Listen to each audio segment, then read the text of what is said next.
2025-yilning eng zo'r tarkibi. Boshlashimizdan oldin obuna bo'lishni unutmanglar. Va bu tarkibimiz aynan yil kalendar bo'yicha tuziladi. Darvozabonimiz Darvozada Gianluigi Donnarumma. va o'ng qanot himoyachi. O'ng qanotda albatta Ashraf Hakimi. Ikkita o'rta himoyachilarimiz. Birida Bastoni va yana birida Gabriel. Chap qanot himoyachi.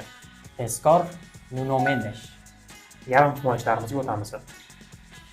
Pedri, Maestro, Vitinha va hamda Rafinhani qo'ygan bo'ladi. O'ng qanot vingerimiz. Albatta Lamine Yamal, Strikerimiz Kylian Mbappe. va chap qanot vingerimiz. Albatta oltin to'p sohibi Usmon Dembele. Va bu tarkibga bitta murabbiy kerak.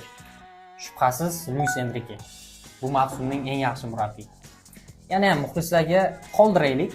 Yana bu tarkibga kimlar loyiq edi kirishga? Yozib qoldiringlar va albatta like bosishni unutmanglar.